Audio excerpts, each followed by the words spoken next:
Director Kaiser, Director McCormick, and Director Ms. Yost. Thank you. And thank you for your patience. 3 days ago, I didn't know what I was going to say tonight. 2 days ago, I didn't know what I was going to write. And during the final revision last night, I went very deep and pulled up something that was hidden from sight for obvious reasons.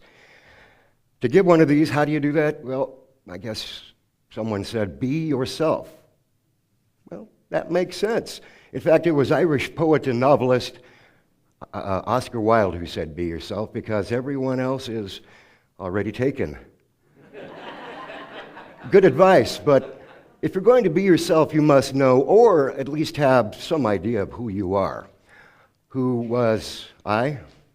I was a man whose mind was jailed, my spirit impaled. Love for others and for myself? No. My heart had gone stale. No matter what I tried, it was to no avail.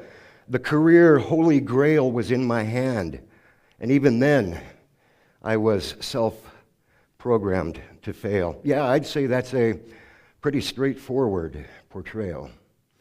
Did you hear the frustration in my oration? Focus for a moment your concentration on the humiliation I felt when I found my life was not a poetic rhyming of flawless timbre and timing. The more I failed, the deeper I would hide. No, Daddy, please don't hit me. I won't do that anymore. I wasn't worth anything. I was worthless. But you know what? I was going to make very crystal clear to everybody around me that I am good enough. And I did that by creating an elevated sense of pride, an astronomically elevated sense of pride. Oh, you can say it. It happens to us all. Pride goes before the fall. Not to me. Me. Larry, open your eyes and see. I was living my life all wrong, and something in my life knew I had to try. With a defeated sigh, I laid it all aside and had to say goodbye to me and I. Not completely. I quit. I give up. I can't do this anymore. That's what brought me to the Great Falls Rescue Mission, and that is why I joined the program. Well, maybe joined isn't the right word here. Submitted would be more accurate. Let me articulate very clearly here. Submitted. If I was to expect any change in my life, my I know-it-all attitude and actions had to become I give you all. My I'm good attitude and actions had to become, yes, I would like to know more about Jesus Christ. Yes, I want to know about the transforming power. But for that to happen, we have to look at that one little word, a very small word that when applied makes a huge change in people's life. Submit. Only by submitting to the tangible, a hope-filled tangible, can we expect to begin to submit to the intangible, a life-giving intangible. We used to submit to our addictions, but if we expect change, we must submit to Him, whom gives us life and life more abundantly. Brothers, sisters, you guys are already doing it. Half of the battle is won. Presently, you're submitting to all the program offers, meal times, classes, devotions, ministry opportunities, the tangible.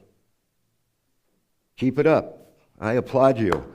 Soon, you will be submitting to the intangible, our ever-present, ever-loving God and invisible Father, a Father with love beyond any measurable scale. He sent His Son Jesus to the cross, upon it to be nailed. The Bible chronicles in great detail how 3 days later He rose again. No more would sin and death assail.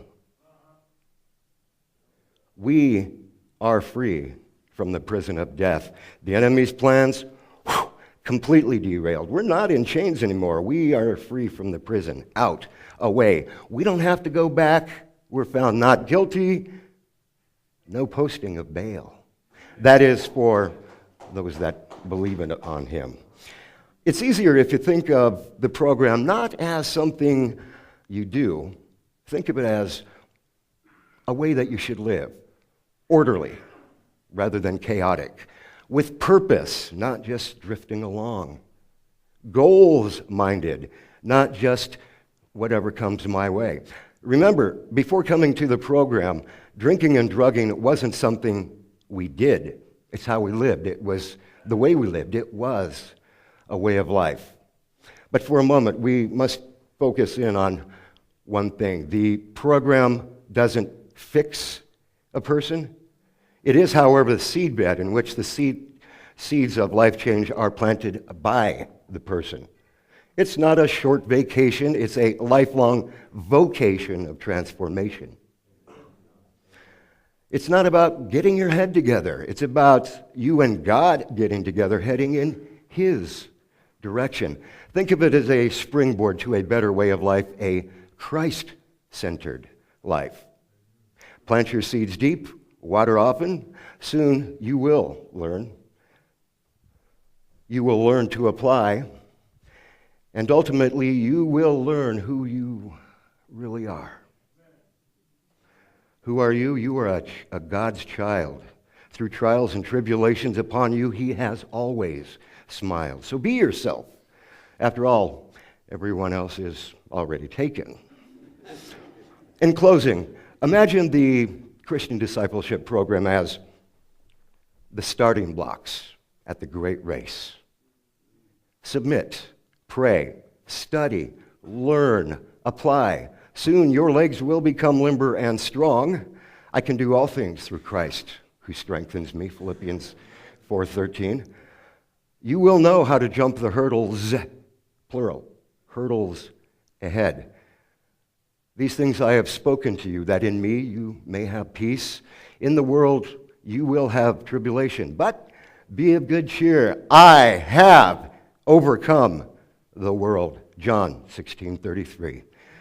Your running shoes, a perfect fit, they'll be laced tightly, having shod your feet with the preparation of the gospel of peace.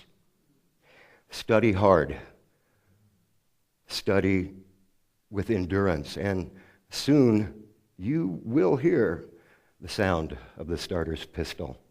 Oh, and know this one thing, brothers and sisters. Know this one thing. We will be on that track to cheer you on. Brother Roberts, Sister Marty, we're on our marks. We're set. Bang.